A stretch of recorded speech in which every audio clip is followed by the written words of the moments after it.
E são 5 linhas, né, que você disse, né. Isso. Então Uhum. fala um pouquinho dessas linhas, assim, pra gente ir com mais profundidade. Tá. Então, assim, as 5 linhas de vivência, né, a gente pode, ver elas de diversas formas, eu citei um pouquinho já no início, né, mas na realidade a gente pode elas têm um nome, né, então o nome da linha que primeiro a gente vai trabalhar é a vitalidade, né. Então a vitalidade tem a ver com a autorregulação orgânica, com a capacidade de autocuidado, de se perceber, né? Porque às vezes, por exemplo, a gente é muito orientado por coisas que a gente aprende externamente, né?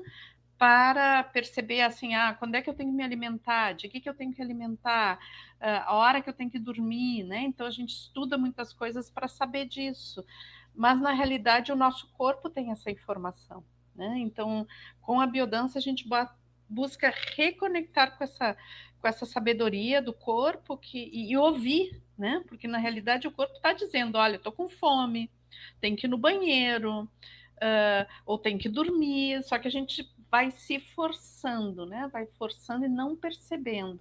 Então, a primeira coisa que a gente trabalha em biodança é essa reconexão com essa percepção das minhas necessidades fisiológicas, da minha autorregulação, que eu possa não só perceber, mas cuidar dessas coisas, né?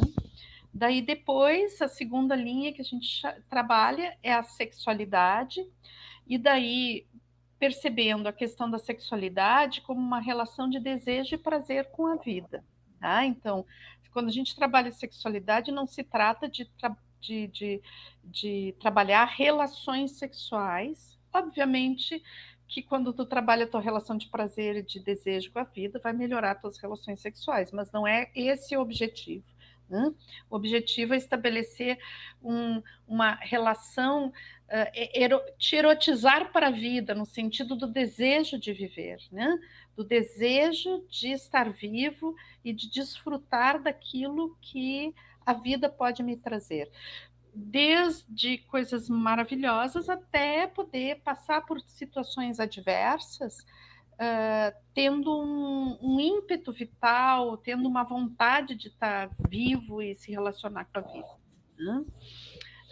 Também dentro da sexualidade, né, a gente tende a perceber a sexualidade muito como nas suas funções reprodutivas, né, a forma como a gente vê muito a sexualidade, só que a sexualidade ela tem uma função além da função reprodutiva, que é o vínculo. Então, assim, o que une as pessoas é a empatia, que depois a gente vai ver dentro da questão da afetividade, mas também é o prazer de estar juntas. Né? O que nos liga à vida é o prazer de viver. Então, dentro do que a gente entende de sexualidade em biodança, é justamente a gente trabalha esse resgate do prazer de viver e do desejo pela vida. Né?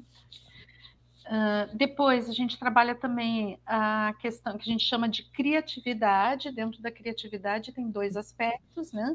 O aspecto expressivo, então, a capacidade de expressar o que eu sinto, expressar quem eu sou, me colocar no mundo, mas também a capacidade de transformar situações que eu sinto que eu gostaria de transformar, né? Então, a expressão e a transformação, elas estão dentro dessa linha da criatividade, e aí a gente trabalha muito isso através da dança, mas a biodança não trabalha somente com dança.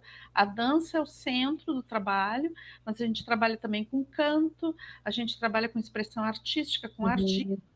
com mil coisas, tá? Então, assim, não é só a dança, mas a gente entende, por exemplo, que se eu for fazer uma escultura, eu estou dançando também, se eu estou pintando, eu estou dançando também, se eu estou escrevendo, eu estou dançando. Então tem toda, por exemplo, a gente tem biodança e poesia, biodança e canto, biodança e argila, biodança e pintura, né? Tem todas essas que a gente chama que são extensões de biodança, tá? Que vão trabalhar a questão da criatividade além da própria dança, né? A dança como expressão criativa. Depois a gente também trabalha a questão da afetividade, a afetividade para o criador da biodança, o Rolando Toro, ele ele via a afetividade como um centro, digamos, agregador da própria teoria de biodança e da prática, né? Então, assim, a Rolando dizia que o ato mais revolucionário que um ser humano pode fazer é caminhar de mãos dadas com outro ser humano. Então, a afetividade é a capacidade que a gente tem de empatia, de reconhecer o outro ser humano como um ser humano, né? De conseguir entender o que o outro sente, não só racionalmente, mas poder viver essa emoção que é minha e do outro, né?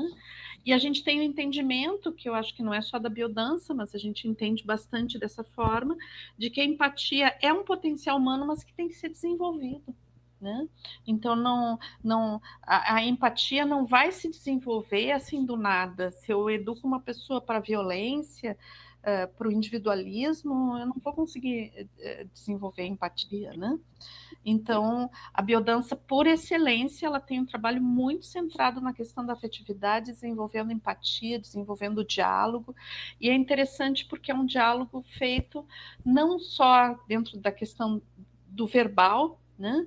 Mas é o entendimento das ressonâncias que se dão a partir do movimento, do corpo, do olhar, do abraço, como tu disse, do gesto, da carícia, né?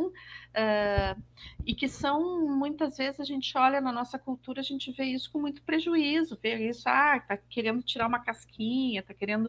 Mas isso é uma visão muito dissociada que a gente tem, porque nós todos necessitamos de afeto, né? E o afeto é o que a gente tem de mais humanizante, né? O fato de nós termos uma genética humana não significa que vamos ser humanos, né? O ser humano é um sistema aberto e, e muito moldável. Então, um ser humano sem afeto, ele dificilmente vai desenvolver a sua humanidade, né? Então, é muito importante o estímulo afetivo, o estímulo da questão da empatia, né? E depois, como a última linha que a gente trabalha é a transcendência, né? E a gente vai ver a transcendência não num aspecto espiritual, ou religioso, ou seja o que for, mas a gente vê a transcendência como transcender nossos limites de percepção, né? Desenvolvendo um vínculo fraterno, um vínculo sistêmico, não só com outros seres humanos, mas com a vida como um todo, né? Então, nos sentindo parte, nos percebendo parte de uma totalidade e percebendo também que a forma como a gente percebe o cotidiano, a forma como nós somos manipulados diariamente dentro de da nossa estrutura social é limitante, nós vemos pouco, nós sentimos pouco, nós percebemos pouco, nossa percepção é muito limitada. Então, a gente trabalha com muitas vivências de ampliação de estado de consciência, de percepção, sem utilizar nenhuma substância, tá? É as próprias danças que trabalham, porque nós temos as substâncias que ampliam a percepção, elas estão no nosso corpo, né? Então, sim, a gente pode usar substâncias, pode, mas a biodança não utiliza. A gente sabe trabalhar com a própria química do próprio corpo, através do movimento, através da dança, com os nossos próprios neurotransmissores, hormônios, né, que ampliam o estado de consciência.